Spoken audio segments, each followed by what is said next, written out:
Bismillahirrahmanirrahim. Amalan pasca salat, zikir. Sub pembahasan doa-doa dalam Al-Quran. Doa-doa dalam Al-Quran. Alhamdulillah. Sudah? Ini hari apa? Sabtu. Oh, boleh puasa di hari Sabtu?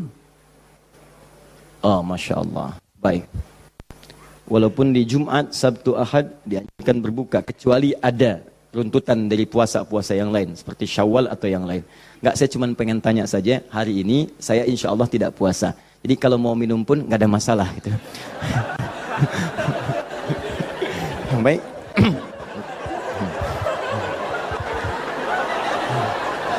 Oh, Masya Allah. Jazakallah khair.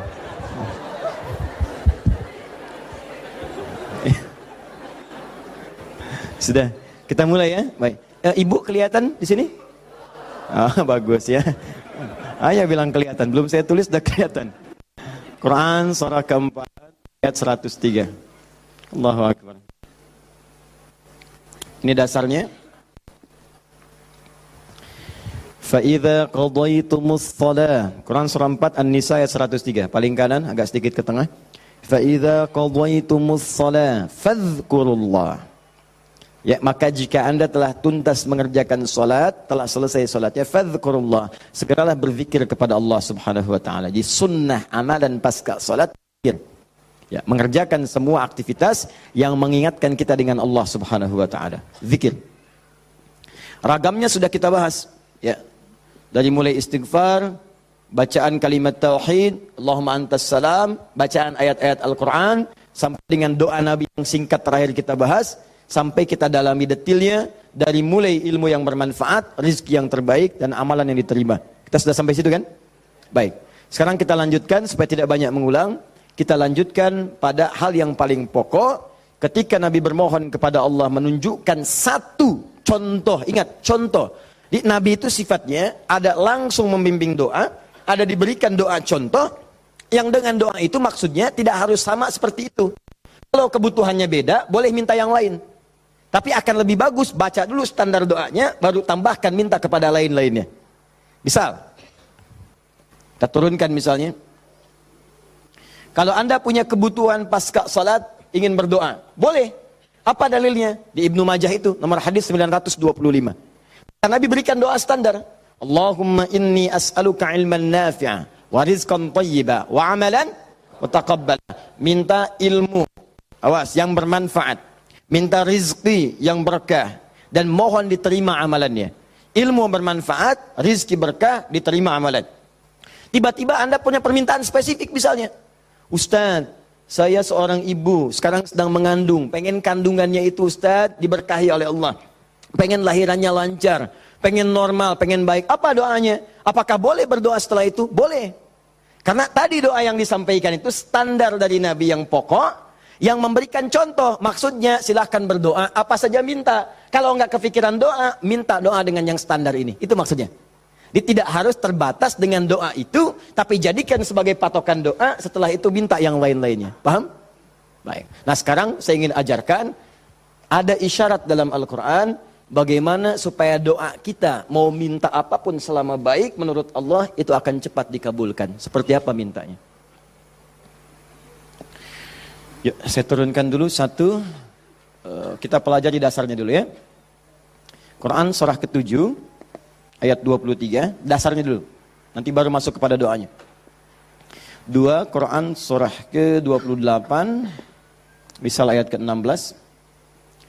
3 kita ambil misalnya Al-Quran surah puncaknya langsung 39 ayat 53. Lalu masuk kepada doa-doanya misal.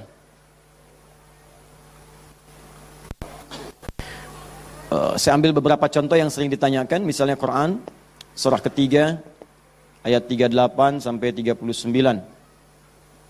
Ditafsir dengan Quran surah ke-19 dari ayat ketiga misalnya sampai ayat ke-15 ya. Ya. Ada lagi misalnya kita turunkan doa orang sakit misalnya, Quran surah ke 26 ayat 80. Bisa jadi penyakitnya lebih parah, kita turunkan Quran surah 21 ayat 83 sampai 84. Oh, doa paling favorit misalnya, Quran, apa yang paling favorit? Masya Allah, sapu jagat, luar biasa ya. Anda tanya orang Arab, nggak ada yang tahu. Ya, cuma orang Indonesia. Ata'rif sapu jagat? Sapu jagat. Orang Indonesia luar biasa. Ada doa sapu jagat, doa sapu nggak ada jagatnya, doa jagat nggak ada sapunya. Quran surah 2 ayat 201, paling kanan sebelah bawah. Saya contohkan ini dulu ya, yang lainnya banyak. Saya contohkan dulu sedikit supaya agak batas untuk kita bisa berdialog. Begini, kita mulai. Mohon izin, saya itu minta contoh gelas dengan air, bukan karena memang biasanya ada itu, bukan. Karena ingin mencontohkan tentang bab doa ini. Ya, ingin mencontohkan tentang bab doa. Perhatikan sini, fokus baik-baik. Lihat sini. Saya tidak akan minum sekarang. Lihat sini, fokus. Ini gelas, ada airnya. Warnanya apa? Bening, ya, warnanya bening. Nah, sekarang lihat, ada penutupnya? Halus atau keras? Baik, enggak, jangan main tebak-tebakan, kita coba dulu ya. Kalau tidak tahu katakan Allahu a'lam. Lihat sini, ini spidol. Fokus. Perhatikan sini. Saya ingin masukkan ke dalam gelas. Masuk tidak? Kenapa? Ada penutupnya, tuh, cukup agak lumayan. Ada lagi kalau ditutupnya seperti ini. Karena ini nggak ada penutup, kadang-kadang apa yang ada itu yang digunakan. Tisu misalnya. Lebih halus daripada yang tadi. Perhatikan baik-baik. Ini kalau dimasukkan bisa masuk. Ya, bisa, sudah. Kemudian lihat baik-baik, ada yang lebih keras lagi daripada yang pertama. Ini yang pertama, ini yang kedua. Misal, saya ambil yang lebih ekstrim seperti ini. Tutup begini. Fokus. Ini mau dimasukkan sampai kapanpun, sampai kiamat kurang 2 hari, susah. Sulit luar biasa. Perhatikan baik-baik, fokus, fokus, fokus. Ada orang ingin bermohon kepada Allah Subhanahu wa taala. Kalau tidak ada sekatnya, tidak ada penutupnya, baik yang pertama, yang kedua, apalagi yang ketiga, maka semua yang diminta mudah untuk masuk. Minta spidol, masuk. Minta logam, masuk. Minta emas, masuk. Semua masuk. Tapi seringkali terjadi ada orang memohon, rasanya sulit kemudian untuk terkabul. Minta ini susah, minta ini lambat, minta ini sulit. Dan ini melanggar kaidah yang umum. Kaidah umumnya mengatakan setiap berdoa akan dikabulkan sepanjang itu baik bagi dirinya. Dan itu memang baik, tapi kenapa tidak masuk gitu. Misal kaidah standarnya di Al-Quran surah kedua Al-Baqarah ayat 186. Paling kiri sebelah bawah. Wa idza sa'alaka 'ibadi 'anni fa inni qarib ujibu da'watad da'i idza da'an falyastajibu li wal yu'minu bi la'allahum yarshudun. Kata Allah, Muhammad sallallahu alaihi wasallam, sampaikan kepada umatmu, jika kalian nanti ingin mencari Allah, kamu ditanya, ada yang ingin mencariku, mencari Allah, katakan padanya, enggak usah dicari, saya dekat. Itu memberi harapan. Saya sering sampaikan makna kalimat ini. Anda cari, tanya panitia, mana ustadznya? Dijawab, ustadznya belum ada berita. Dengan yang kedua, jangan khawatir Pak, sudah dekat. Mana yang paling menenangkan? Sudah dekat. Sudah dekat. Nah, ketika ada yang bertanya padamu, Muhammad, saya ingin mendekat kepada Allah. Jawab, usah repot, Allah dekat. Silahkan kau mendekat kepada Allah, dan Allah akan dekat dengan kita, silahkan. Psikologis memberikan harapan. Dan umumnya, orang yang mendekat kepada Allah, umumnya, itu punya 2 kepentingan. Kalau bukan bertobat dari maksiat, yang kedua, punya permohonan ingin disampaikan. Makanya sebelum diungkapkan itu dijawab oleh Allah. Saya tahu paling hambaku kalau mau datang mau minta. Silakan cek. Besok mau ujian, malam tahajud. Padahal kemarin enggak. Ya. Besok lamar pekerjaan, malamnya istighfar. Kemarin kemana aja John? Ya. Selalu seperti itu. Minta. Kata Allah. Lihat kalimatnya. Ujibu da'watad da'i idza da'an. Kapanpun hambaku minta, aku akan kabulkan. Jadi rumus doa itu kalau diminta dikabulkan. Jadi nggak ada doa yang tidak dijawab sepanjang yang diminta itu baik. Sepanjang yang diminta itu maslahat. 3 sifat jawabannya. Diberikan seketika, jadi begitu dia meminta, seketika dikabulkan. Kalau dia membutuhkannya. Allahumma ya Rab, Allahumma ya Rab, Allahumma ya Rab. Saya ingin berdakwah ya Allah dengan teknologi. Saya ingin niatkan ya Allah masuk ke ITB supaya dengan ilmu itu saya bisa mengembangkan teknologi untuk mendekatkan orang kepadamu. Minta dia malamnya, luluskan saya ya Allah. Besoknya keluar, lulus. Kalau benar maslahatnya. Ada yang kedua, ditunda itu sampai dia sanggup untuk menerimanya sebagai amanah kehidupannya. Tidak seketika dijawab, tapi nanti ketika dia sanggup baru diberikan. Karena kalau Allah berikan dalam hal tidak sanggup, tidak adil Allah. Karena Allah tidak memberikan ujian pada yang tidak sanggup. La yukallifullahu nafsan illa usaha. Jadi sekali lagi sering saya katakan, kalau Anda sedang diuji, jangan mengeluh. Karena Anda pun dipercaya oleh Allah. Allah yakin dengan Anda, kenapa Anda ragu? Jadi kalau Anda sekarang punya musibah, punya ujian, entah di rumah tangga ujiannya berat, entah di kantor misalnya ujiannya berat, entah dalam kehidupan, semuanya, semua orang tidak ada yang tidak punya ujian, semua diuji. Wala nabluwannakum bisyai, kata Allah, Quran surah kedua ayat 155. Semua yang hidup punya ujian. Dan sifat ujian itu tidak akan diberikan pada yang tidak sanggup. La yukallifullahu nafsan illa wus'aha. Kalau kamu nggak sanggup, saya nggak akan berikan, kata Allah. Jadi kalau ibu sedang punya ujian di rumah tangga, jangan mengeluh, Bu, seberat apapun, karena ibu itu sanggup. Allah percaya pada ibu, kenapa ibu nggak yakin? Antum punya ujian di kantor, berat rasanya Ustadz, betul memang berat, tapi Anda yang sanggup. Kalau ujian itu diberikan pada Adi Hidayat nggak sanggup. Anda hebat, kata Allah, kenapa Anda mengeluh? Ya Allah, kenapa saya? Ya Allah, ya emang kamu yang sanggup. Why me? Why not? Iya. Jadi semuanya itu ada ukurannya, nggak usah khawatir itu dengan itu semua. Ada takarannya. Ya, dan Allah itu punya sifat keadilan yang sangat luar biasa. Rizki adil, semua diberikan. Kadang-kadang itu nalar belum sanggup menalarnya. Yakin dulu iman, begitu iman hikmah datang. Kan dulu pernah saya sampaikan untuk analogi sederhana tentang cicak dan nyamuk. Masih ingat? Coba cicak, bagaimana beraktivitasnya? Merayap di mana? Dinding. Makanannya apa? Yang paling utama nyamuk. Nyamuk apa aktivitasnya? Terbang. Nyamuknya punya sayap, cicaknya tidak. Kan pernah saya sampaikan, kalau nyamuknya punya akal dan jenius, cicak jadi mainan. Cicak di dinding, dia dekat lampu. Cicak, ayo sini kalau berani. Alhamdulillah, hewan tidak diberi akal.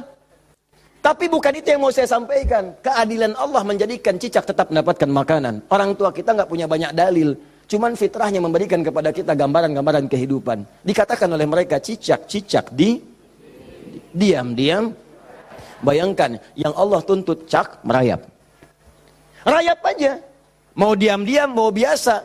Dicontohkan diam-diam aja merayap. Diam-diam merayap. Teruskan, datang seekor nyamuk. Ketika cicak merayap, datang seekor nyamuk. Bukan cicak yang mendatangi nyamuk, nyamuk yang mendatangi cicak.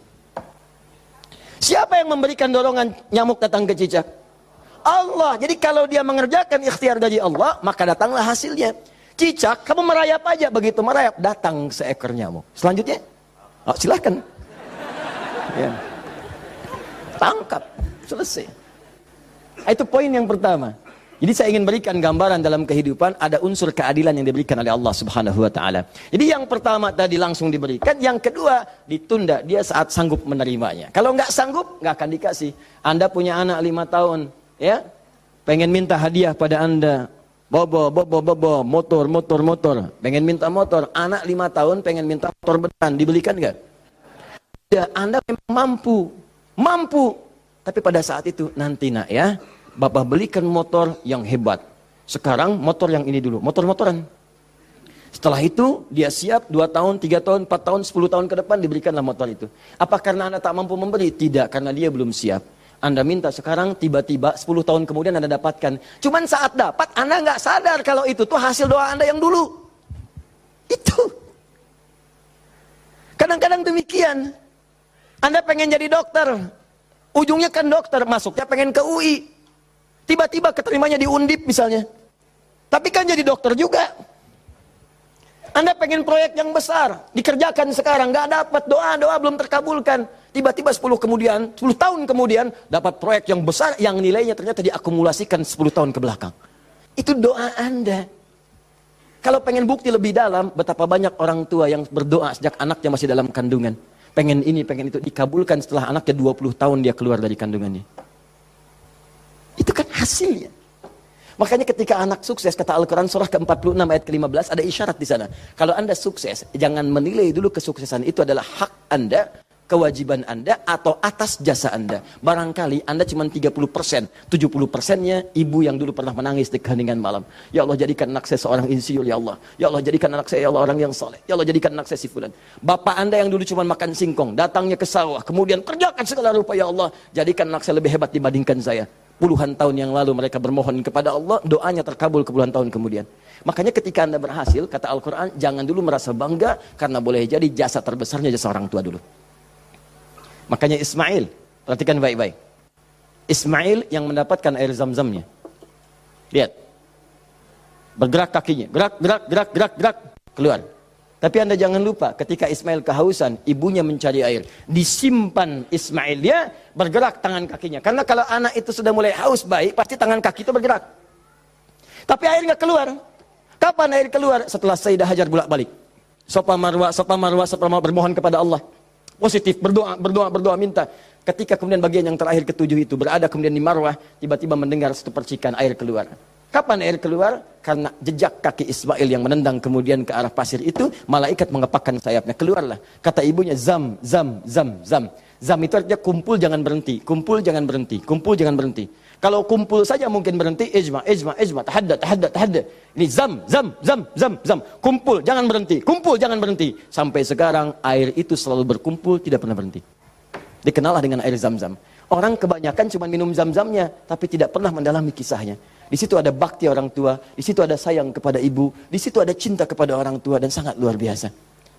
Poin ketiga, kadang-kadang meminta sesuatu yang A diberikan B oleh Allah.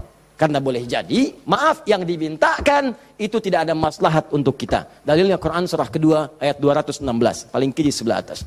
Kutiba alaikumul qitalu wa huwa kurhul lakum. Diwajibkan bagi kalian berjihad, berperang dalam konteks perang, medan perang. Tapi ada juga konteks umum dengan rumus tafsir, al-ibratu bi umumil lafzi la bi khususis sababi. Kalau ada lafaz dalam Al-Qur'an jangan dikhususkan pada sebabnya, sepanjang konteksnya umum. Perang terbesar, perang melawan perasaan kita. Perang melawan hawa nafsu. Perang melawan negative thinking, kadang-kadang negatif kepada Allah. Kenapa saya, ya Allah? Kenapa ini enggak berakhir, ya Allah? Kata Allah, hei, asa an takrahu syai'an fahuwa khairul lakum. Boleh jadi kamu enggak suka, tapi ini yang terbaik buat kamu. Kamu kan enggak tahu kapan wafat. Bukankah kalau saya belum kabulkan, kamu rajin tahajud? Kamu rajin puasa? Kamu rajin baca Al-Quran? Kamu kemana aja selama ini? Mau wafat, masih sibuk dunia. Saya pengen yang terbaik untukmu sampai pulang ke akhirat. Dipaksa untuk mendapatkan itu. Kadang-kadang kamu pengen yang ini dunia, ini nggak bagus. Kamu pengen direktur, kamu maksiat banyak nanti di sana. Cukup level manager saja.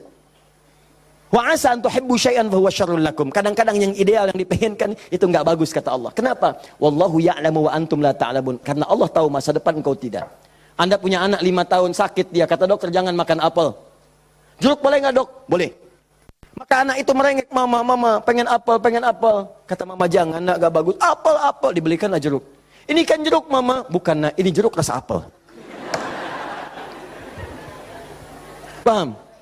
Nah, jadi ini yang pertama, sifat doa itu kalau diminta pasti dikabulkan.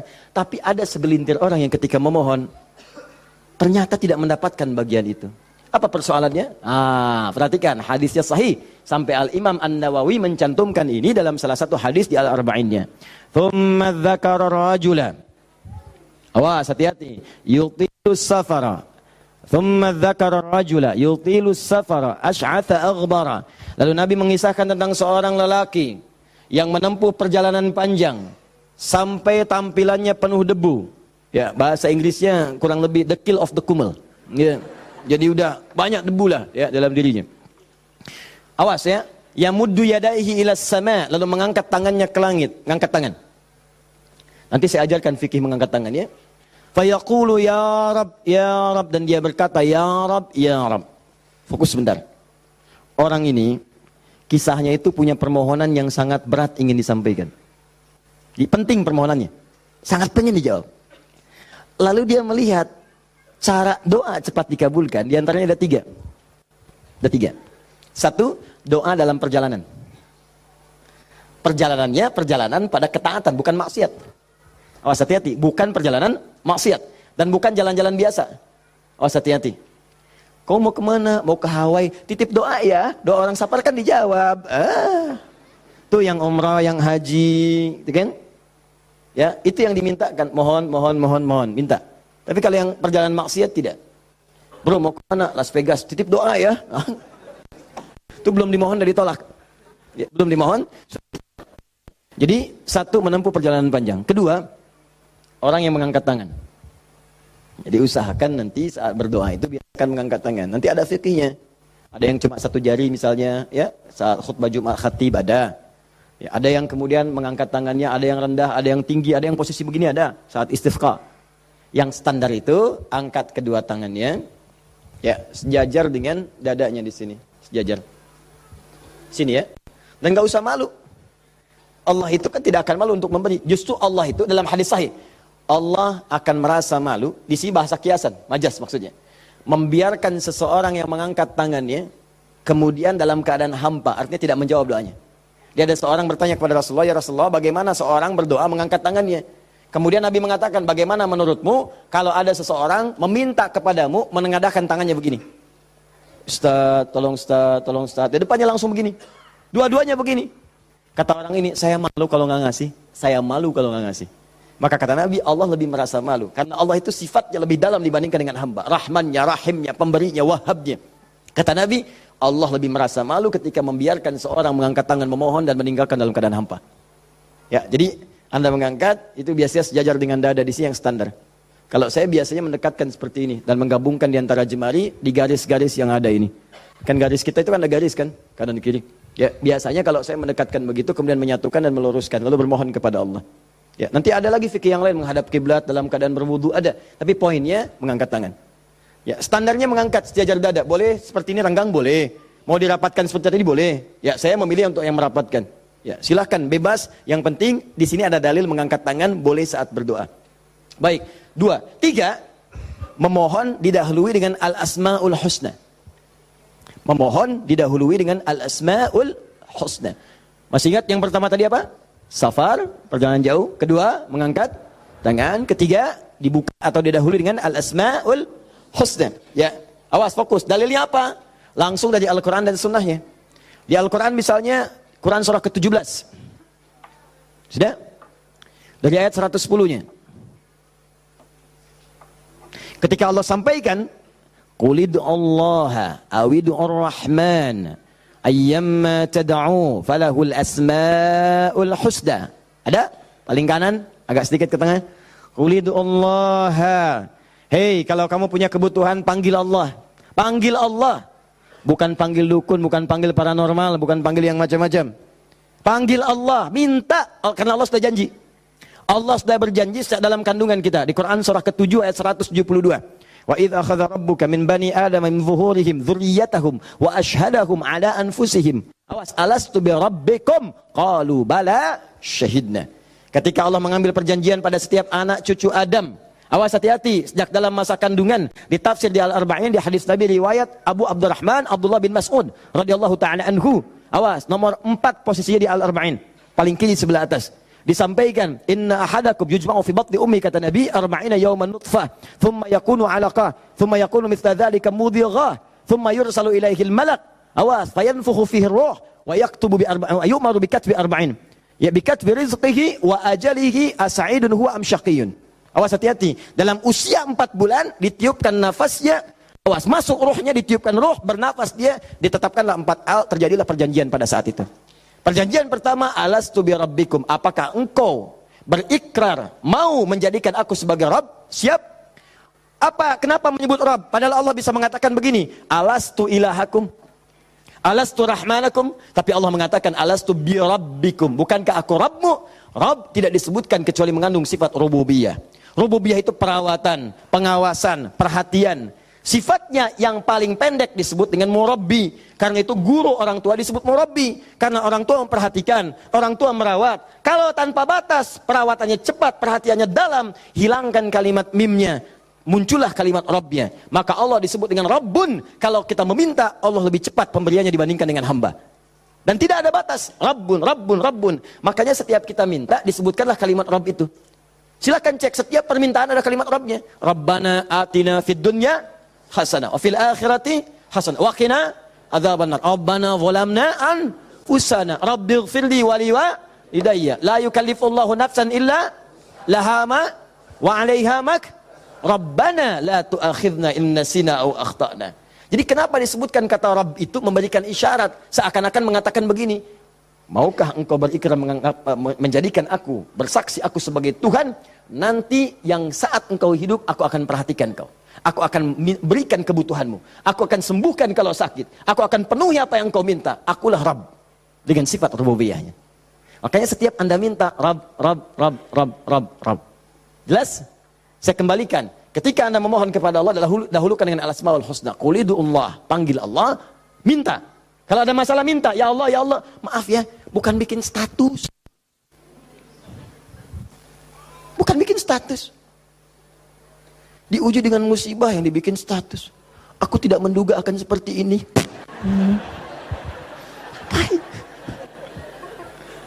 Terus yang tidak lucu, kenapa doanya di media sosial? Doa itu di mihrab, doa di kamar, doa di masjid, bukan doa di Facebook. Ya, doa di Instagram, doa di Facebook. Aminkan ya, like. Apa yang mau dicari? Udah minta yang betul. Minta yang mohon dengan khusyuk. Mohon, Quran surah 7 ayat 205. Wadhkur rabbaka fi nafsika tadarruan wa khifatan wa dunal jahri minal qaul. Kalau butuh sesuatu, sebut nama Allah dalam jiwamu. Bukan dalam media sosialmu. Bukan di WhatsAppmu. Bukan di Instagrammu. Online-kan hatimu dengan Allah. Minta dalam jiwamu dengan penuh ketundukan. Dengan penuh kepasrahan. Dengan penuh harap. Mohon ya Allah. Ya Allah ya Rabb. Minta. Sebut namanya bagaimana ya Allah. Atau yang kedua Ar-Rahman. Atau, nah ini rumusnya. Ayyamma tad'u. Atau kapanpun kamu ingin panggil minta sama Allah. Falahul asma'ul husna. Carilah nama-nama terbaik yang Allah miliki sesuai dengan kebutuhanmu. Jadi Allah itu telah memberikan nama bagi dirinya sesuai kebutuhan kita. Panggil dengan nama itu. Misal ya, maaf. Anda terkait rezeki nih, mau bekerja, pengen rezeki yang berkah. Panggil namanya ya Allah, sambungkan dengan nama Asmaul Husnanya. Ya Allah, ya Razzaq. Teman-teman yang kuliah di kampus, di sekolah, besok mau ujian atau mau masuk sekolah belajar pertama, supaya diberikan ilmu yang dalam. Ya Allah, ya Alim.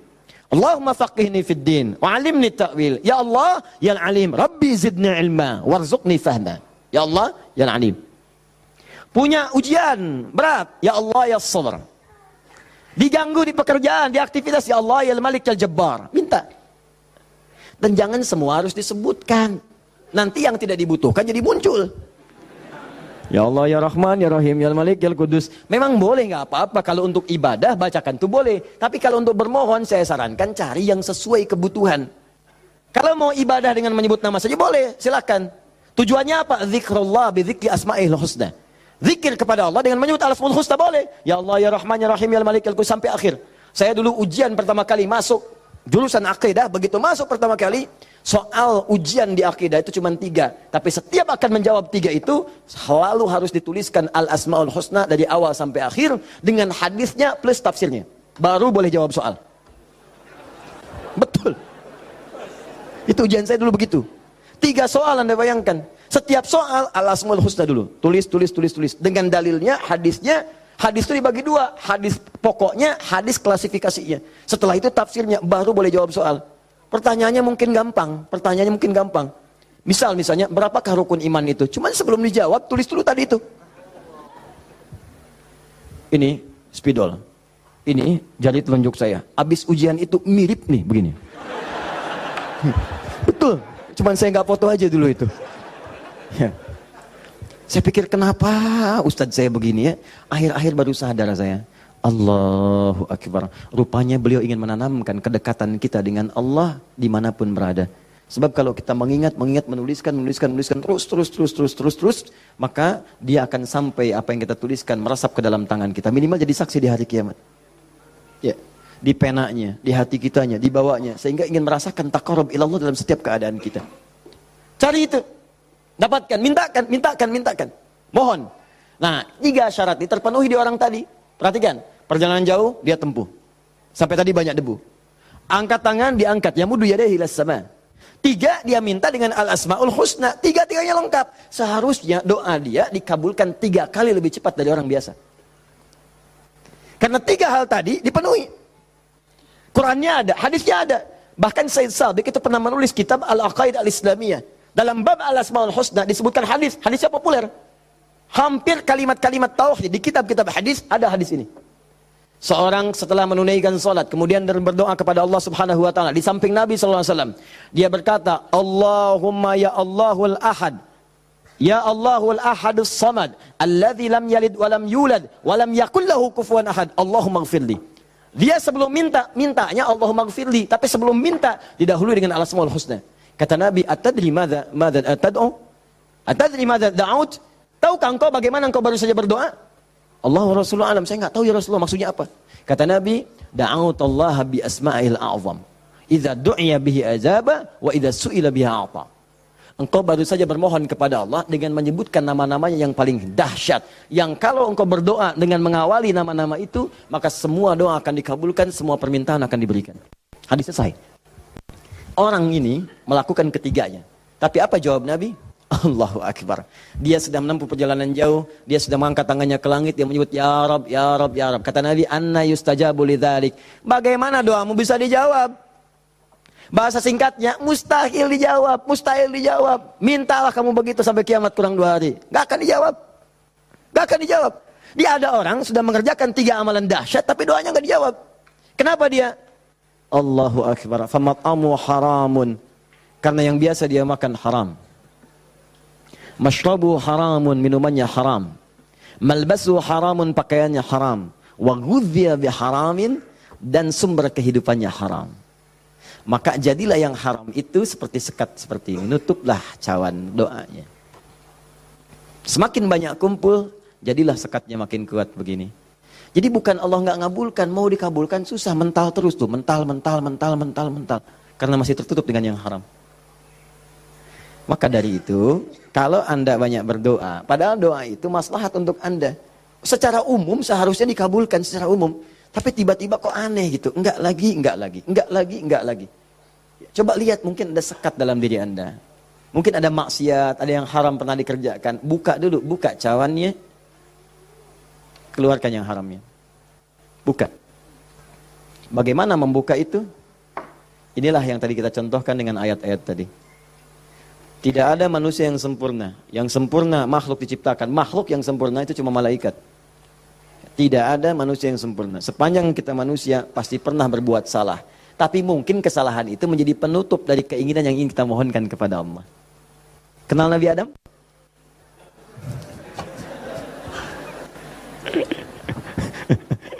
Alhamdulillah.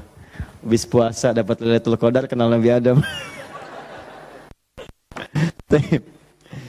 Nabi Adam itu manusia pertama yang diciptakan. Kemudian ditempatkan di surga. Surga miniatur, tugas pokoknya sebagai khalifah. Bukan surga yang akan kita tinggali nanti. Secara singkat, di surga itu diberikan 2 sifatnya, baik sebagai nabi ataupun sebagai manusia. Untuk pelajaran bagi kita anak cucunya. Disebut Bani Adam, semua anak manusia yang lahir sampai dengan nanti kiamat menjelang, itu semua anak cucu Adam. Ingat ya? Disebut Bani Adam. Bani itu anak cucu sampai habis. Bani anak cucu. Jadi semua berasal dari Adam. Jangan pernah dengarkan, jangan pernah mau menyimak kalau ada orang mengatakan manusia bukan berasal dari Adam. Kalau ada yang mengatakan manusia berasal dari monyet, nggak usah dengarkan. Bilang aja kalau Anda berasal dari monyet, silakan. Jangan ngajak-ngajak saya. Ya, Bani Adam. Nah, ketika dimasukkan ke surga, maka nikmat surga itu kan diberikan, jaminan kan, Nabi kan dijamin kan, Rasul dijamin kan. Maka langsung dimasukkan. Tapi di situ dilatih sifat kemanusiaannya. Apa sifat kemanusiaannya? Quran surah kedua ayat 35. Wala taqraba hadhihi syajarata fatakuna minadh zalimin. Awas. Wa qulna ya Adam uskun anta wa zaujukal jannah. Kami firmankan Adam, kamu dan pasanganmu, istrimu masuk ke dalam surga. Wa kula minha haitsu syi'tuma ragadan haitsu syi'tuma. Silakan nikmati semua kenikmatan di surga. Wala taqraba. Tapi jangan dekati ini. Jangan sentuh yang ini. Hadhi syajarata, pohon yang ini. Sentuh pun gak boleh, mendekat gak boleh. Awas. Jadi nanti ada yang dahsyat, larang itu, larang. Perintahnya ada yang mendekat pun gak boleh. Apalagi dikerjakan. Zina, perintahnya wala taqrabu zina, jangan dekat-dekat. Di kalau ada perintah dalam Al-Quran jangan dekat-dekat, berarti dosanya gede, besar. Mendekat ya nggak boleh. Kalau dikerjakan makin dahsyat dosanya. Makanya zina masuk ke dalam sab'ul mubiqat, 7 dosa besar. Dekat-dekat aja nggak boleh. Nah, cuman psikologi masyarakat sekarang itu, kalau nggak boleh dekat-dekat makin penasaran. Itu yang jadi masalah. Makanya di Quran itu seringkali tegas. Kerjakan jahanam, kerjakan neraka. Harus begitu. Karena ada orang itu kalau dilarang suka penasaran. Nih, lubang, jalan. Di lubang ini ada buaya, lompatnya tinggi. Ada tulisan di sini, hati-hati, dilarang nengok. Lewat. Apa sih ini? Penasaran. Oh, gitu. Jadi kalau masih begini, kadang pengen dilihat, ganti kalimatnya, nengok, wafat.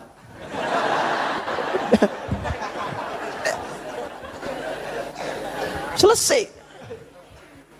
Udah. Itu sederhana gitu. Ya, makanya banyak kalimat di Quran tuh begitu. Hati-hati. Ya, orang yang merencanakan pembunuhan berencana. Quran surah 4 misalnya kan, An-Nisa. Ya, misal dia ayat ke 92-nya. Wa may yaqtul mu'minan muta'ammidan fajaza'uhu jahannam. Orang yang sengaja merencanakan pembunuhan, satu orang beriman saja, maka dia sudah pesan kapling neraka jahanam. Khalidan fiha, kekal di dalamnya. Wa ghadiballahu alaihi, Allah murka kepadanya. Wa la'anahu dila'nat wa 'adalahu 'adzaban 'azima, dan dijanjikan siksa yang dahsyat. Siapa yang pengen pesan kapling di neraka jahanam? Maka muncul yang seperti itu, datang. Saya kembalikan ke sini, maka caranya adalah buka dulu ini nih. Buka dulu sekatnya. Tidak ada yang sempurna. Makanya Nabi Adam ketika kemudian ditempatkan di surga, surga ujian ya, bukan surga yang akan kita tempati. Dari mana dalilnya Ustaz? Karena di surga nanti kita itu sudah nggak ada ibadah lagi. Nggak ada ibadah. Nggak ada yang salat lagi, nggak ada yang puasa lagi. Cukup di dunia aja. Di akhirat tinggal mendapatkan hasilnya. Kita panen nanti. Ya. Ya jangan terlampau soleh, cita-cita di surga supaya bisa sholat tahajud. Allah, bapak tuh terlampau soleh. Udah tahajud di dunia aja, nyampe sana tinggal nikmati. Tinggal dinikmati. Kebiasaan dunia masuk semua. Ya Allah, makan, nikmat, pengen anggur, gak usah jauh-jauh, tinggal ngambil. Masya Allah. Ustaz merokok boleh enggak? Oh, silakan, ambil apinya di neraka. Ya.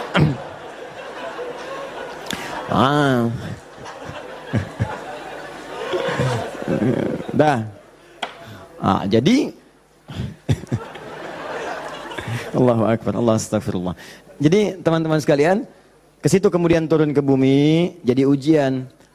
Digodalah oleh setan, waswasalahum syaitan, digoda oleh setan. Singkatnya ketika digoda itu, kemudian godaan itulah yang menjauhkan Nabi Adam dan pasangannya dengan Allah Subhanahu wa taala. Turunlah terpeleset turun ke bumi. Singkatnya jadi pelajaran itu. Perhatikan baik-baik. Ini yang mau saya sampaikan. Ketika Nabi Adam, padahal beliau Nabi, sifat Nabi itu maksum. Kenapa diperkenankan oleh Allah berbuat salah pada saat itu dengan sifat kemanusiaannya? Padahal beliau Nabi. Awas hati-hati. Ternyata bukan karena sifat kenabiannya, tapi sebagai contoh bagi anak cucunya yang bukan Nabi, yang tidak punya sifat maksum. Jadi kalau nggak diberikan contoh begitu, tidak ada jalan bagi kita bagaimana cara mengembalikannya. Makanya dibuat kisah dalam Al-Quran itu, disampaikan, bukan dibuat kisah, kisahnya ada, disampaikan ke kita. Diberitakan, ini dulu Adam dengan sifat kemanusiaannya salah. Padahal dia Nabi, maksum, bisa dijaga oleh Allah. Kenapa diperkenankan salah? Untuk menunjukkan ibrah, pesan kepada kita, kalau salah, begini cara kembalinya. Maka ketika berbuat keliru itulah diturunkan kalimat pertamanya, untuk mengangkat sekat ini. Jadi kalau nggak pernah diangkat, ini hubungan dengan Allah itu tersekat. Diangkat sekat ini, apa yang diturunkan pertama kali?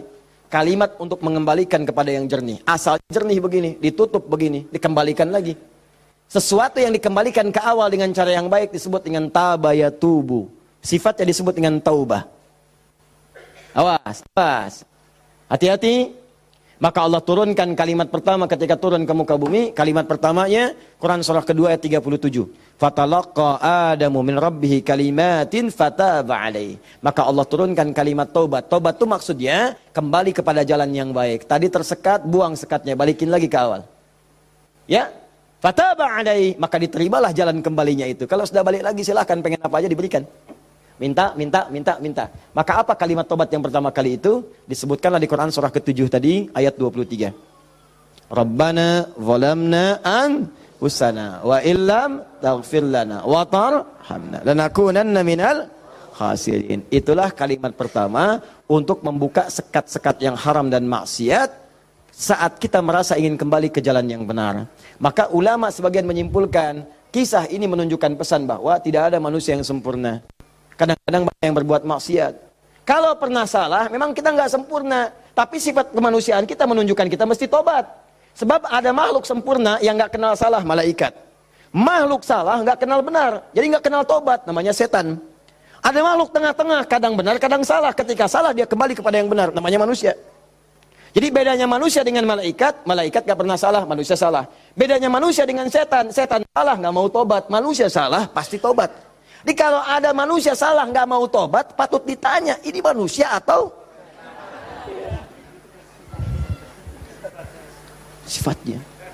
Jadi kita mesti tanyakan, lihat di cermin. Kalau Anda pernah punya salah, pasang cermin yang besar, tanya, kamu ini manusia apa setan? Manusia. Setan. Manusia. Setan. Saya manusia. Saya mesti tobat.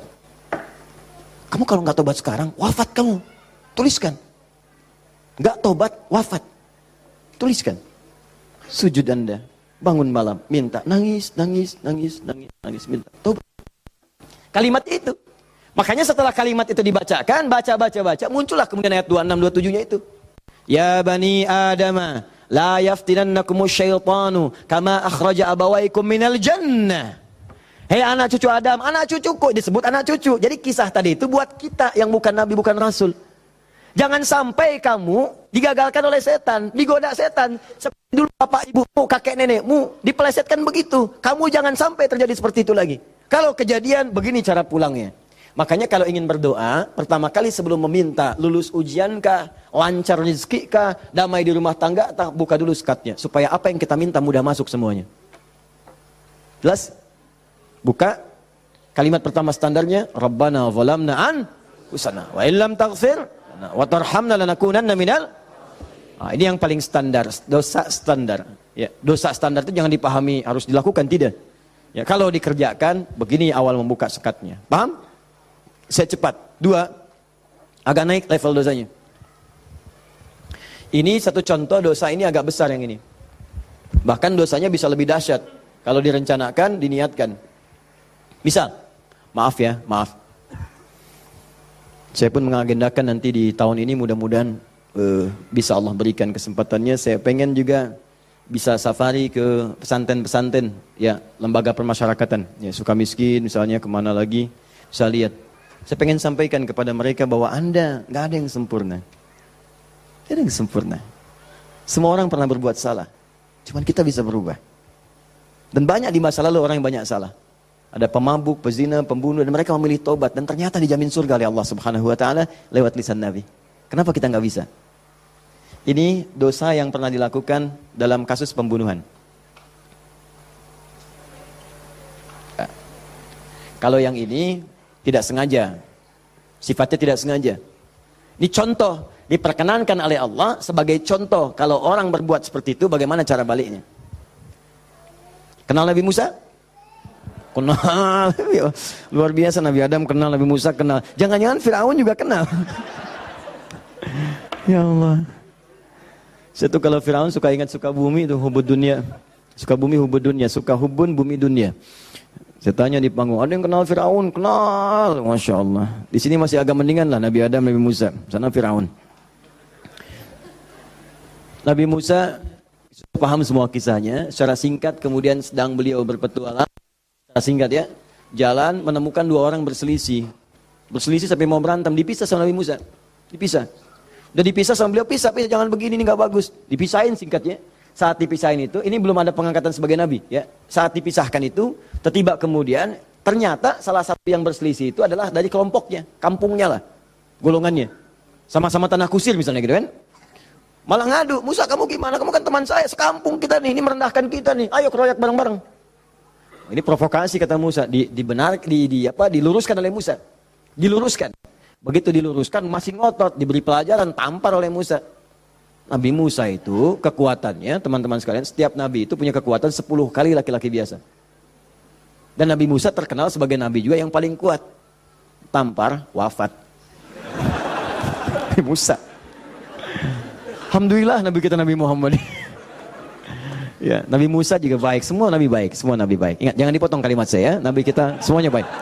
Semua baik, semua baik, semua baik. Semuanya baik, semuanya baik. Baik, tampar wafat.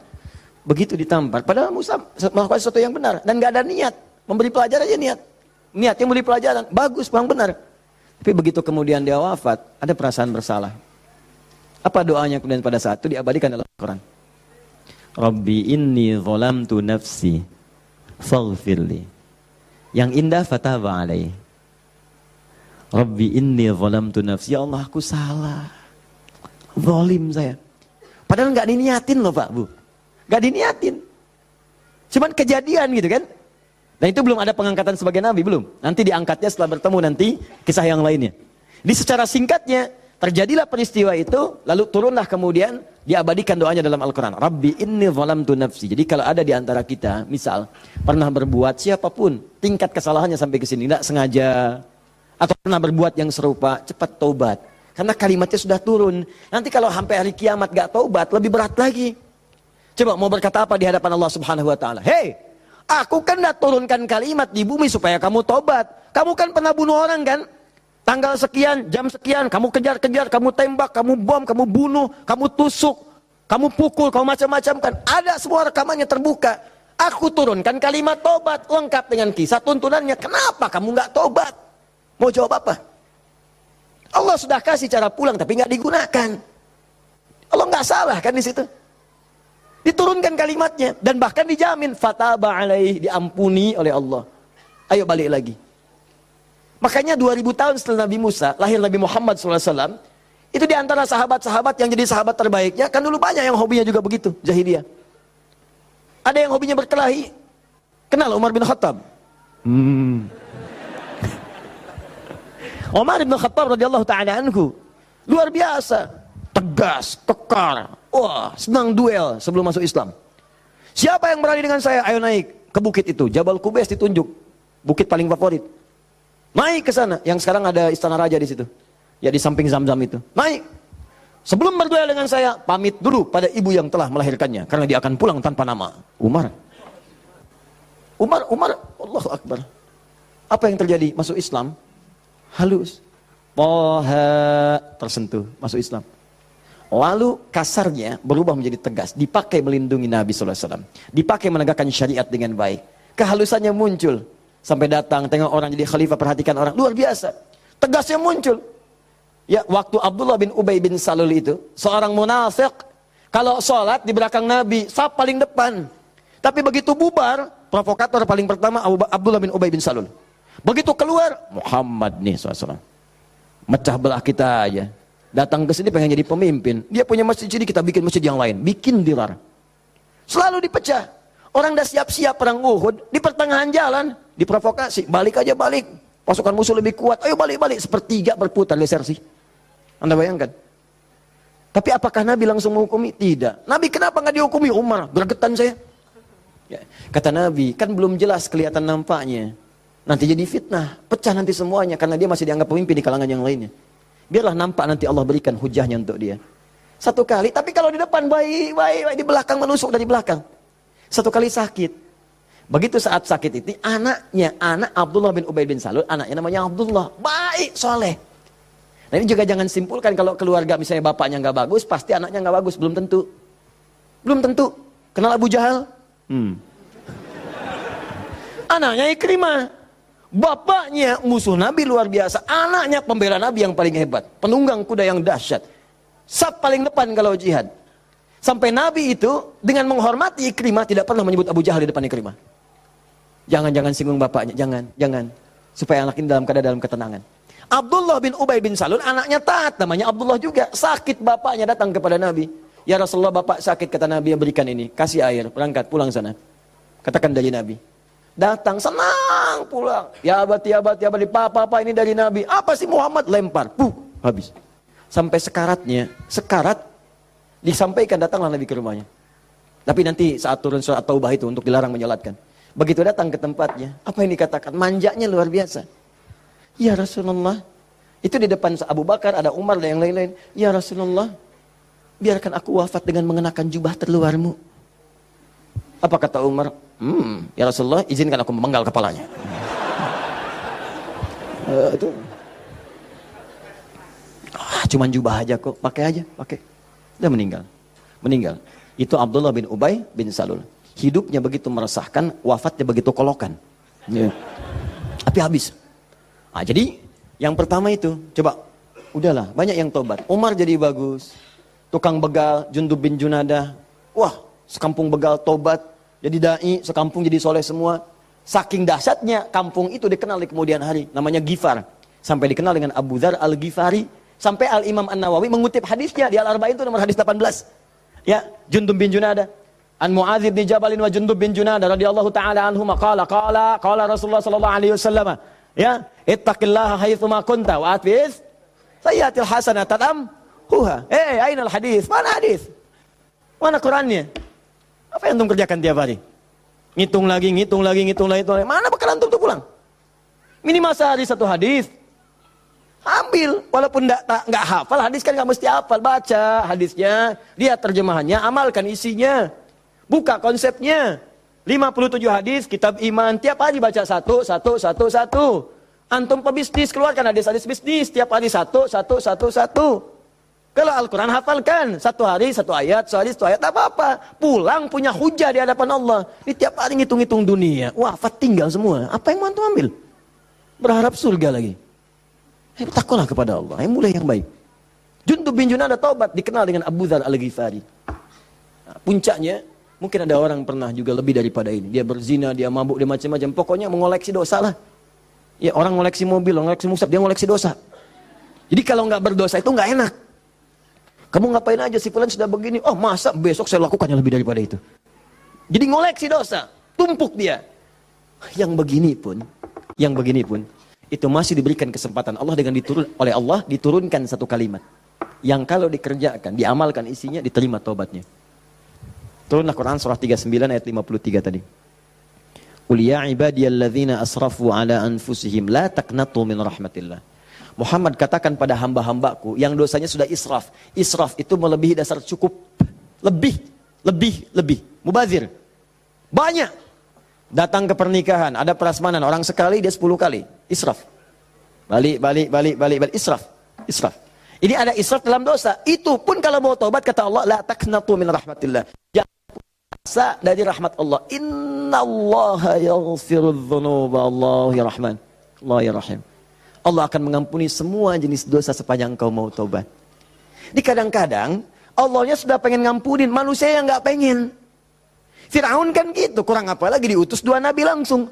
Musa dengan Harun, idhaba ila fir'auna innahu tagha. Quran surah 20 ayat 43 sampai 44. Musa Harun pergilah ke Fir'aun, dia sudah mulai menyimpang. Faqula lahu qawlan layyina la'allahu yatadzakkaru wa yakhsha. Katakan kepadanya dengan lembut, mungkin dengan kelembutan itu dia sadar dan mau bertobat. Enggak mau. Musa, gua kan Tuhan yang gede, ana rabbukumul a'la. Marah, nantang, mau bunuh dan sebagainya. Sudah, selesailah dia tenggelam di lautan. Ya, jadi mumi. Teman-teman, ini jadi gambarannya, buka dulu sekatnya. Kalau dibuka, ini yang terakhir, kalau dibuka begini, ternyata bukan cuma sekatnya, dalamnya kotor. Kotor. Kalau ini kan masih bersih, diminum juga bisa. Masa sih Ustaz? Betul, contoh, bismillah. Alhamdulillah. Ini ya. Bersih.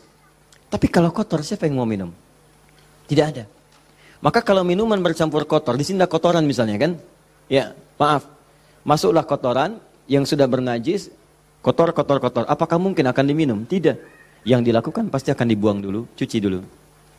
Jadi kadang-kadang sekatnya sudah dibuka, tapi haramnya belum keluar. Memang taubat dari dosa-dosa, misalnya, mohon maaf, dosa untuk menipu. Awas, dosa pencurian. Taubat betul, cuman barang yang dicuri dikembaliin dulu. Dosa dari ngutangin orang, betul. Dosanya taubat, cuman utang bayar lunas dulu. Bukan bermusafah kemudian lunas dosanya, tidak. Lunas utangnya, tidak. Maka ada hal-hal tertentu yang ketika saat dilakukan, sekatnya mesti dibuka, yang kotornya mesti dikeluarkan. Taubat dari dosa musyrik, taubat bagus. Cuman keris yang dimusyrikan, pedang yang dimusyrikan, batu-batu yang dimusyrikan, buang dulu. Buang dulu. tato-tato, gambar-gambar, kan? Aku tuh kalau melihat Lionel Messi, rasanya main bola aku jadi bagus deh. Sampai dibikin tato misalnya. Musyrik. Hati-hati. Musyrik. Buang. Taubat, buang dulu. Begitu sudah dibuang, nanti Anda akan lihat. Kerjakan amal soleh. Jadi jika yang salah itu hilang, yang soleh muncul. Kalau sudah yang soleh muncul, Anda nggak minta pun dikasih. Nggak percaya, silahkan buktikan. Bedakan rasanya, rasakan bedanya, dan pasti akan terasa bedanya. Akan lain. Demi Allah saya katakan akan lain. Paham di sini? Nah, jadi sebelum meminta, saya harap coba Anda kerjakan dulu ini. Setelah itu silahkan minta, mohon. Usahakan kalau minta, pertama punya wudu ya. Ini dianjurkan, disunnahkan dalam setiap keadaan. Jadi usahakan wudu itu selalu ada. Kalau batal, nggak sempat ada air, tayamum. Ya, saya mendengarkan guru-guru saya, ulama-ulama, salafus saleh, orang-orang saleh membiasakan berwudu. Saya coba ikutin, ternyata manfaatnya luar biasa. Dan jadinya di kebiasaan. Jadi kalau kita nggak berwudu nggak enak. Ya, wudu. Kalau Anda biasakan seperti itu, nah biasa nanti saat berdoanya enak. Ya, pertama wudu dengan baik. Kedua, pastikan semua aktivitas kita dikerjakan dengan yang halal. Jadi jangan pernah sentuh yang haram-haram. Pakaian, jauhkan dari yang haram. Makanan, perangkat itu jauhkan dari yang haram. Nanti ada kenikmatan tersendiri. Kedua, yang ketiga, menghadap ke arah kiblat kalau mampu. Kalau tidak, seadanya. Ya, seadanya saja. Nah, misal, mohon maaf, sedang di pesawat, kan? Apalagi jadi pilot, ya kan? Menghadap ke arah kiblat. Jadi bahaya, kan? Nah, jadi sesuaikan, sesuai dengan keadaannya. Minta. Jadi pertama apa? Punya wudu. Kedua, bersihkan dari yang haram, yang tidak baik. Yang ketiga, kalau mampu menghadap kiblat. Kalau tidak, seadanya kemudian meminta. Ya, lalu yang keempat tadi masih ingat? Dengan al-asmaul husna. Yang kelima, angkat tangannya. Kalau memang di situ diperkenankan mengangkat tangan. Nanti kalau sudah seperti itu, silahkan pilih doa-doanya. Ini doa yang sudah menikah, yang kemudian belum mendapat keturunan. Ini doanya. Quran surah ketiga, ayat 38 sampai 39. Tambah Quran surah 19, ayat 3 sampai 15. Kalau bisa dilakukan di mihrab. Jadi di rumah bikin mihrab. Nggak harus ada ruangan. Sehamparan sejadah, kalau memang ruangannya terbatas, sehamparan sejadah, tapi minta dengan benar. Ya, minta dengan benar. Dan yakin kepada Al-Quran. Ya, yakin, Ustaz, sama Allah aja, yang lain jangan disebut. Ya Allah, kata Ustaz Ali Hidayat, berdoa di mihrab, dikabulkan. Saya nggak usah disebut. Minta aja kepada Allah. Minta. Dengan keyakinan, janji di ayat-ayat itu. Saya pernah ajarkan ini pada beberapa kawan, dan Alhamdulillah selama ini 100% Allah berikan. Ada yang 8 tahun diberi keturunan. Dari sekian tahun ya. Tapi yang paling indah ketika disampaikan, udah 8 tahun Ustaz, saya udah sekian tahun Ustaz. Sampaikan, nih saya tuh bukan karena saya bilang, tapi saya belajar dari Quran katanya seperti ini. Coba deh, yakin sama Allah, minta. Nggak lama tuh, sekian, tiba-tiba, Masya Allah pada nangis saja. Dipotoin mihrabnya, potoin sejadahnya, potoin macam-macamnya. Cobalah, wallahu a'lam, mungkin Anda termasuk bagian itu. Kalau memang bagian dari ujian yang Allah titipkan. Ini doa kalau sakit, pegang yang sakitnya. Kalau yang ringan-ringan, capek, pegel, macam-macam, kan? Dan seterusnya Quran surah 26 ayat 80. Doanya Nabi Ibrahim, wa idza maridtu fahuwa yashfin. Kalau aku sakit, pasti Allah sembuhkan. Pasti Allah sembuhkan.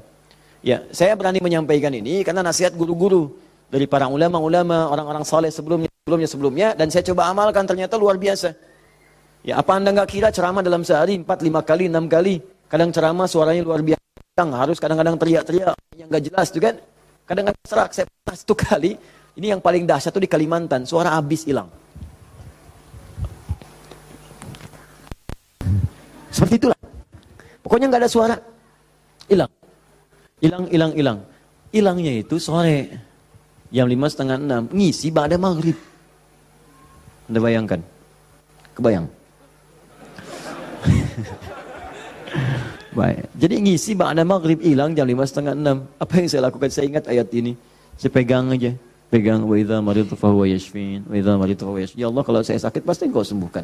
Engkau yang titipkan tugas ini, Engkau yang berikan perangkatnya, Engkau yang amanahkan, Engkau pasti akan berikan kemudahan. Wa idza maridtu fahuwa yashfin. Minta air hangat ya, minta minum, terus minta lagi. Itu apa yang terjadi? Allahu Akbar. Begitu masuk kepada maghrib, keluarlah suara itu. Pertama mirip-mirip Allah yarham almarhum Ustaz Arifin Ilham. Ya, agak serak-serak. Ba'da Isya keluar semua. Keluar. Habis ceramah hilang lagi.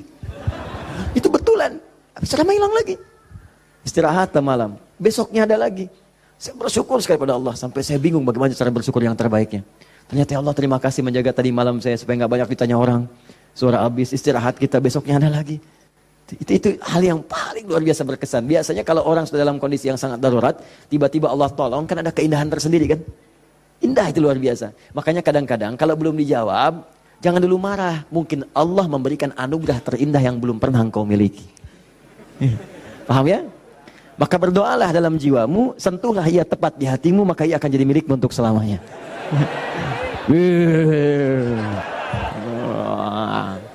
Catat. Nah, kalau penyakitnya parah, kata dokter nggak bisa, yang ini Quran surah 21 ayat 83 sampai 84. Ini sering saya sampaikan. Kalau umum, semua umum pengen baik-baik umum, ya inilah. Yang tadi kata antum sapu jagat ya. Berarti banyak di Quran doa supaya anak misalnya rajin sholat, keluarga bagus, turunan baik, doa sejak dalam kandungan. Ada sebuah, saya pernah sampaikan kok dalam keterangan yang cepat ya. Silahkan, udah banyak indeks sekarang, udah banyak buku-buku, tinggal dikeluarkan. Kalau saya boleh pesan, sebetulnya kalau mau komplit, beli aja buku hadis. Ya, nggak mahal kok. Antum tuh lebih senang pulsa dibandingkan ilmu. Heran saya orang sekarang. Dulu orang ketemu ulama minta doa, sekarang minta foto. Aduh, sampai saya juga kepikiran apa nyetak aja yang banyak ya. Ustaz minta foto, nih, Ustaz minta foto nih gitu. Aduh. Allahu Akbar, astagfirullah. Nah, ini teman-teman sekalian, itu barangkali yang sekiranya bisa disampaikan. Jadi dengan itu saya ingin tunjukkan bahwa insya Allah selama kita hidup, Allah pasti akan mudahkan, kecuali yang kita persulit. Jadi kalau sudah diberikan kemudahan, jangan dipersulit. Paham ya? Baik, saya coba jawab dulu satu di antara ini. Nanti saya sudah punya channel khusus untuk menjawab pertanyaan. Sudah kami siapkan. Jadi mohon izin, saya ingin umumkan nih karena ada tanya-tanya juga. Kita sekarang ingin mencoba memberikan yang terbaik untuk berdakwah untuk masyarakat. Jadi untuk channel kita ada 2 channel sekarang. Ya, pertama Akhyar TV. Akhyar sekarang sedang dalam masa perbaikan penyempurnaan untuk tampilan TV yang seutuhnya. Ya, jadi untuk sekarang belum tayang dulu. Jadi nanti kita perbaiki dulu karena kita pengen nih benar TV seutuhnya. Dia 24 jam nanti ada tayangan TV. Kita sudah siapkan konten-konten sekarang ini. Jadi nanti ada anak-anak penghafal Quran. Kalau orang bedah rumah yang macam-macam, ya ini bedah rumah para penghafal Quran misalnya. Nah, ada bagaimana cara yang si fulan bisa hafal padahal dia terbatas otaknya misalnya ya, kata medis. Ada yang ini kita siapkan. Ada talk show, ada yang keluar, ada yang macam-macam. Jadi nanti begitu dia tampil lagi, kita pancingkan juga secara meluas. Nanti akan jadi TV yang nyata, betul, 24 jam nanti ada agenda yang tayang. Nah, untuk yang sifatnya terbatas, nanti ada Adi Hidayat Official yang di YouTube.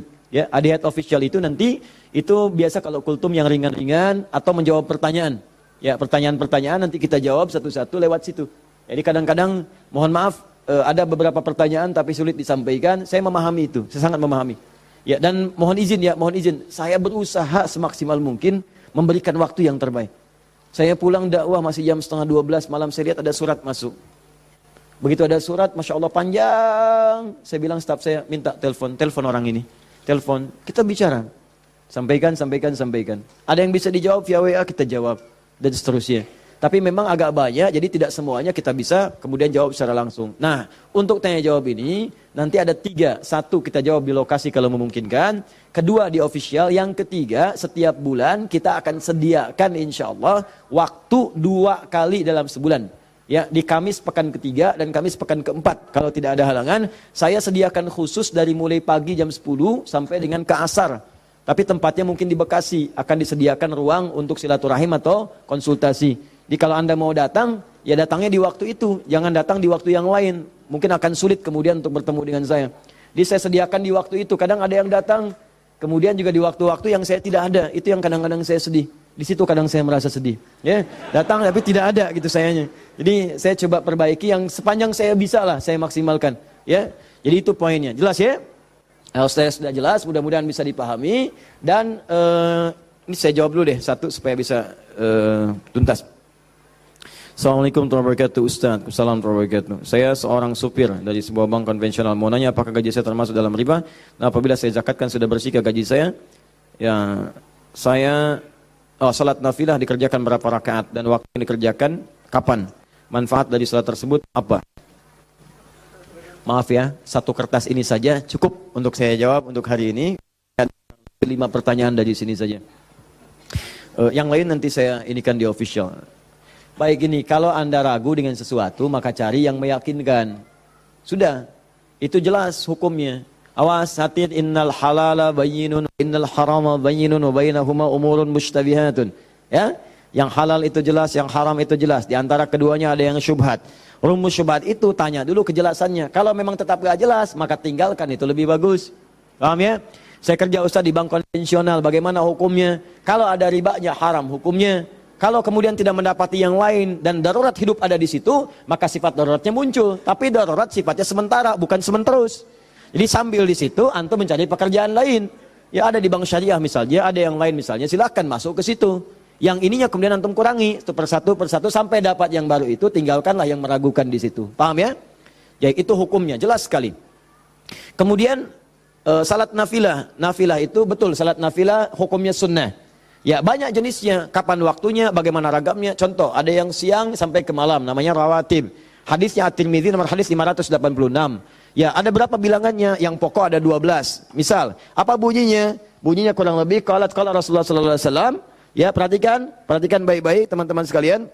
Man shalla 12 raka'atan, siapa yang salat 12 rakaat fi yaumin wa lailatin, dari siang sampai malam. Arba'an qabla dzuhri, 4 rakaat sebelum zuhur. Raka'ataini ba'daha, 2 rakaat setelahnya. Raka'ataini ba'dal maghrib, 2 rakaat setelah maghrib. Raka'ataini ba'dal isya, 2 rakaat setelah isya. Raka'ataini qabla subhi, 2 rakaat sebelum subuh. Rumusnya 4 sebelum zuhur, 2 setelah zuhur 6, 2 setelah maghrib 8, 2 setelah isya 10, 2 sebelum subuh, jadi 12 rumusnya. 12. Kalau tak mampu 12-nya, misalnya zuhur boleh. Hadisnya dari Ibnu Umar, mengerjakan 10 rakaat karena tak mampu 12-nya. Maka dihitung pahalanya sama karena keadaan yang sangat darurat itu. Tambah lagi misalnya ada sunnah. Sunnahnya mutlak, bukan masuk rawatib. Tapi dia masuk, ada yang sebelum salat fardu. Misal, salat sunnah misalnya qobliyah asar, sebelum asar. Sifatnya bukan rawatib, mutlak. Tapi dikerjakan sebelum asar, jadi qobliyah. 4 rakaat di Abu Daud dari Ibnu Umar radhiyallahu taala anhuma. Apa bunyinya? Rahimallahu ra'an shalla qabla al-'asri arba'an. Allah merahmati seseorang yang salat sebelum asar 4 rakaat. Hadisnya sahih. Ada lagi sebelum maghrib. Cuman ini tidak terlampau ditekankan kecuali dalam kondisi yang memang dibutuhkan. Apa bunyinya? Bima makna qala Rasulullah sallallahu alaihi wasallam wa sadaqa rasulu kama qala. Perhatikan kalimatnya. Shallu rak'ataini qabla al-maghrib wa la tattakhidhuha sunnatan. Silakan salat 2 rakaat sebelum maghrib, tapi jangan dibiasakan. Wala tattakhidhuha sunnatan, kata para ulama hadis. Di antara maknanya sebetulnya tidak terlampau ditekankan salat ini. Cuman kalau sedang ada kebutuhannya, silakan lakukan. Apa contohnya? Misal, contohnya dalam keadaan sedang di Masjid Al-Haram, ya. Masjid Al-Haram itu fadilahnya banyak. Kemudian orang juga banyak yang tawaf. Sudah adzan, Allahu Akbar, adzan. Tawaf, masih tawaf berlangsung. Antum zikir sudah, baca Quran sudah, masih ada waktu, belum qomat. Daripada antum ngerjakan yang tidak betul, yang tidak ada manfaatnya, lebih baik sholat 2 rakaat. Itu yang dimaksudkan. Daripada mengerjakan yang tidak tepat, pas lagi depan Ka'bah, bisa kesempatan sholat, selfie, ceklik, sedang di depan Ka'bah, menunggu waktu maghrib, habis pahala. Itu maksudnya. Tapi kalau di tempat-tempat tertentu yang tidak ada hajatnya seperti itu, lebih baik langsung ke iqamat. Karena maghrib ke isya itu padat waktunya. Khawatir bacaannya pun kemudian mepet-mepet, ada orang kemudian sedang singgah, kan waktu-waktu padat tuh, ada yang sedang singgah, ada yang transit, ada yang macam-macam. Makanya jangan terlalu panjang bacaannya. Jangan terlalu panjang. Kalau sudah masuk ke isya, silahkan. Subuh silahkan, tambah panjang boleh. Mu'adz bin Jabal ngimamin kemudian isya, bacanya Al-Baqarah. Ini kisah nyata. Di belakang makmum, Allahu Akbar, datang sholat pertama semangat penuh semua. Begitu nengok kosong. Kosong, mulai capek, lemah orang, diadukanlah. Oh Mu'adz nih, kata Mu'adz, munafik semua, munafik. Marah mereka disebut munafik. Kan Mu'adz benar, orang yang malas-malas sholat isya, munafik. Tapi orang-orang juga benar, kami bukan munafik nih, ente yang kepanjangan. Diadukan pada Nabi. Ditanya, Nabi klarifikasi, panggil dua-duanya. Masya Allah, madis yang paling indah. Ditanya, kenapa begini Mu'adz? Tanya dulu masyarakatnya, kenapa kalian begini? Kami gak enak satu munafik sama Mu'adz. Kenapa Mu'adz? Ya memang benar Rasulullah, bukankah engkau katakan orang malas salat isya itu munafik? Kami gak terima, karena Mu'adz salatnya kepanjangan. Al-Baqarah, kami capek, kami lelah. Masya Allah. Apa kata Mu'adz? Mu'adz, kenapa kamu begitu? Kata Mu'adz, ya Rasulullah, saya kan ngikutin Anda. Rasul kan saya sholat di belakang Rasul, bacanya Al-Baqarah saya ikutin. Mu'adz, kamu benar, cuman kan saya imam, makmumnya kamu. Tapi kan kalau kamu, imamnya kamu, makmumnya mereka. Itu kalimat dikutip kemudian oleh sahabat Ali bin Abi Thalib. Ketika menjadi khalifah disoal oleh masyarakat di demo. Ali begini, kenapa kalian? Ali gimana sih? Zaman Abu Bakar nggak ada seperti ini. Zaman Umar nggak ada seperti ini. Zaman Utsman nggak ada seperti ini. Zaman kamu kenapa begini? Kata Ali, zaman Abu Bakar, Umar, Utsman, rakyatnya saya. Zaman saya, pemimpinnya saya, rakyatnya kamu. Paham ya? Nah, jadi teman-teman sekalian, kita kembalikan lagi kepada yang tadi. Jadi silahkan untuk salat sunnahnya, tadi, ya, qabliyah silahkan. Seperlunya sesuai dengan tempatnya. Tambah lagi misalnya dengan salat duha, ada syuruk. Syuruk ada, ya, waktunya kalau sekarang mungkin 1 jam lah amannya, ya, setelah salat subuh. Kalau diprediksi, sekarang sudah ada digital. Duha, syuruk itu awal duha, pertengahan duha, akhir duha. Duha dibagi 3. Ya, pertengahan duha sekitar masuk pada jam 8, jam 9. Akhir duha sekitar jam 10, setengah 11. Ya, rakaatnya berapa? Dari 2, 4 sampai 8. Boleh. Lebih dari itu silahkan. Kalau awal duha syuruk 2 rakaat saja, jangan terlampau soleh. Ya, itu pun sudah melahirkan luar biasa pahalanya, semisal haji dan umrah. Pertengahan duha 4, boleh silahkan. Ya, akhir duha boleh sampai 8. Di situ nanti ada fadilah-fadilahnya. Nanti kalau sampai ke situ kan kita akan masuk ke bahasan itu. Ya, ragam salat sunnah. Kita nanti akan jawab. Dan yang paling tinggi di malam hari salat tahajud. Salat tahajud. Silakan kerjakan dan kami ada bahasan tersendiri tentang itu. Terakhir izin menyampaikan pengumuman. Insya Allah kami telah melakukan seleksi untuk yang beasiswa yang ke luar negeri. Bersiap-siap karena syekhnya yang dari Sudan terutama itu akan datang dalam waktu dekat dan sekaligus menjemput anak didik yang telah lulus untuk berangkat kuliah di Sudan. Insya Allah 25 orang. Ya, anak didik kami yang dikirim ke Turki kami berikan liburan. Insya Allah pulang mereka bertemu keluarganya tahun ini. Ya, pulang nanti silahkan bisa bercengkrama dengan anak-anaknya selama 2 bulan. Setelah itu pulang lagi untuk belajar. Kemudian yang di Madinah juga sudah ada, di Kairo ada. Alhamdulillah berita baiknya yang di Kairo. Kemarin kami bertemu dengan 2 orang syekh di majlis kami. Dan tadi di Palembang tadi malam dari Mulhaqdini atas keagamaannya dari Mesir juga minta biografi. Dan berita baiknya insya Allah juga akan diberikan kuota beasiswa ke Al-Azhar. Ya, nah secara singkat nanti insya Allah berita baiknya bulan depan kami akan membuka kembali program PKU, ya, program kadar ulama, pendidikan kadar ulama. Saya bimbing selama setahun langsung saya yang bimbing, saya tempatkan di tempat saya tinggal, kami biayai, kami akomodasinya tanggung semua. Nanti tahun depannya kami sekolahkan sesuai dengan bakat dan jurusannya. Insya Allah bagi nanti yang ingin ikut berminat akan dibuka tesnya, silahkan nanti ada rentang usianya di situ, ya. Tentang usia yang kira-kira bisa melanjutkan studi. Saya berharap ini sumbangsi terbaik juga bagi bangsa supaya nanti ada ulama di kemudian hari, daerah-daerahnya ya bisa lebih baik lagi dan itu yang bisa kita lakukan karena banyak kontribusi ulama kita membangun negeri ini. Kita cintai negeri ini, kita kembangkan, kita baguskan, kita sayangi semuanya. Saya pengen ke depan ada orang-orang baik yang memimpin. Ya, Adi Hidayat itu selesai nanti meninggal selesai. Mudah-mudahan saya wafatnya syahid. Mudah-mudahan ya dan kita bisa di majlis ilmu mungkin sedang mengajar meninggal. Saya pengen begitu ya. Masya Allah, mudah-mudahan insya Allah. Nanti ada yang menggantikan. Ya, kita sekarang coba bangun pesantren, bangun majlis-majlis ilmu. Nanti dari situ mereka yang akan menggantikan. Mungkin anak bapak ibu juga. Ya, saya cuma bisa melakukan itu. Yang terakhir, bulan depan kita akan mulai karantina. Yang saya janjikan dulu, program 30 hari, 30 juz menghafal Quran. Insya Allah untuk akhwat rumahnya sudah kami siapkan. Sudah ada tempatnya, ditinggal di situ. Untuk ikhwan pun tempatnya sudah ada. Nanti akan ada pembukaan, silahkan didaftarkan di situ. Nanti ikut 30 hari. Coba 30 hari ini nggak bisa pulang, harus di situ. Ya, handphone disimpan. Ya, handphone disimpan. Tidak boleh komunikasi dengan handphone kecuali mungkin hari Jumat diberikan kalau ada komunikasi yang penting. Jadi nanti sudah kita akan siapkan, launchingkan. Saya bermohon pada Allah bebas siapa yang pengen ikut boleh silakan. Dan ini lintas batas, mau dokter, mau polisi, mau tentara, mau macam-macam. Saya pengen ada polisi hafal Quran, dokter hafal Quran, tentara hafal Quran, insinyur hafal Quran, ya. Dan semua kalau sudah dekat dengan Qurannya, insya Allah negeri ini datang keberkahan dari Allah Subhanahu Wa Taala. Sekira itu mudah-mudahan bermanfaat. Saya mohon izin dan saya mohon dipermudah aksesnya karena saya harus melanjutkan ta'lim dan waktunya sangat. Kita doa pada Allah Subhanahu Wa Taala. Semoga kita dikabulkan dan diterima oleh Allah Subhanahu wa taala. Allahumma taqabbal minna innaka antas samiul alim wa tub alaina innaka antat tawwabur rahim. Allahumma 'allimna ma yanfa'una ya Allah wa wafiqna bima an na'mala ma ta'allamna. Ya Allah, anugerahkan ilmu yang bermanfaat kepada kami. Terima ya Allah pelajaran kami, berikan kami bimbingan untuk mengamalkan apa yang telah kami pelajari. Rabbana la tada' lana fi maqamina hadza wa fi kulli maqamin dhanban illa ghafartah. Ya Allah, kami mohon jika ada seorang pendosa hadir di majlis ini, jangan biarkan dia meninggalkan majlis ini kecuali Engkau telah ampuni ampuni seluruh dosa-dosanya. Wala hamman illa farajtah, jika ada yang tengah gelisah berada di majlis ini, jangan biarkan ia meninggalkan ya Allah majlis ini kecuali Engkau telah tenangkan keadaan jiwanya. Allahumma wala maridan illa syafaitah, jika ada yang tengah diuji dengan penyakit seberat apapun, maka dengan keikhlasan amalannya angkat dan sembuhkan segala penyakitnya. Allahumma rabbana atina fid dunya hasanah fil akhirati hasanah wa qina adzaban nar bifadlika subhana rabbika rabbil izzati amma yasifun wa salamun alal mursalin subhanakallahumma bihamdika asyhadu an la ilaha illa anta astaghfiruka wa atubu